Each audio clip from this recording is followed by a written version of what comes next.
شیطان انسان کا کھلا دشمن ہے، اس لیے ہر لمحے اس سے چوکنا رہو۔ حضرت امیر معاویہ آرام فرما رہے تھے کہ اچانک کسی نے آپ کو بیدار کر دیا۔ حضرت امیر معاویہ نے ادھر ادھر دیکھا تو ان کو کوئی شخص نظر نہ آیا۔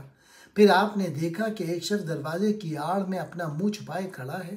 آپ نے دریافت کیا، تو کون ہے؟ اس نے جواب دیا، میرا نام ایک زمانہ جانتا ہے، میں بدبخت ابلیس ہوں۔ آپ نے فرمایا، اے ابلیس، تو نے مجھے کیوں جگایا؟ اس نے کہا، اے امیر، نماز کا وقت تنگ ہوتا جا رہا ہے، آپ کو مسجد کی طرف جلد دوڑ کے جانا چاہیے قبل اس کے کہ وقت نکل جائے۔ آپ نے فرمایا، ہرگز یہ غرض تیری نہیں ہو سکتی کہ تو خیر کی طرف کبھی رہنمائی کرے۔ میرے گھر میں چور کی طرح گھس آیا اور کہتا ہے کہ میں پاسبانی کرتا ہوں، بھلا میں چور کی بات پہ کیسے یقین کر سکتا ہوں؟ اور تو میرا کب سے خیر خواہ ہو گیا ہے؟ ابلیس نے کہا، ہم کبھی فرشتوں میں شامل رہے ہیں اور اطاعت کے راستے کو دل و جان سے طے کر چکے ہیں۔ حضرت امیر معاویہ نے فرمایا، اے رہزن، مجھ سے بحث مت کر، تجھ کو میرے اندر گمراہ کرنے کا راستہ نہیں مل سکے گا۔ میرے اندر راستہ مت ڈھونڈ، سچ سچ بتا کہ تو نے مجھے نماز کے لیے کیوں بیدار کیا؟ تیرا کام تو گمراہ کرنا ہے، اس خیر کی دعوت میں کیا راز ہے؟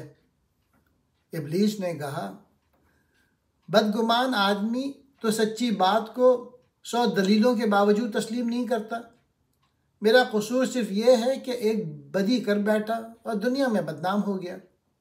حضور، اصل بات یہ ہے کہ اگر آپ کی نماز فوت ہو جاتی تو دنیا آپ کی نگاہوں میں تاریک ہو جاتی، تو آپ شدید غم اور صدمے سے رو رو کر نڈھال ہو جاتے، اور آپ کی یہ آہوزاری دل کا سوز و گداز اور درد و نیاز 100 نمازوں کے ثواب سے بڑھ جاتا ہے۔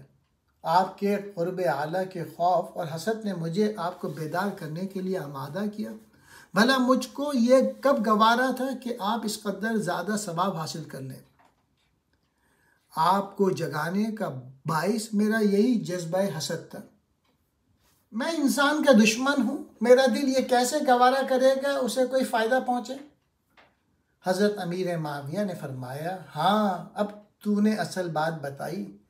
دراصل تو نہیں چاہتا تھا کہ میں خلوص اور درد کے ساتھ اللہ تعالیٰ کے حضور گڑ گڑاؤں اور اپنی آنکھوں سے ندامت اور پشیمانی کے آنسو بہاؤں، کیونکہ اس آہ و فغاں کا حق تعالیٰ کے نزدیک بہت بڑا درجہ ہے۔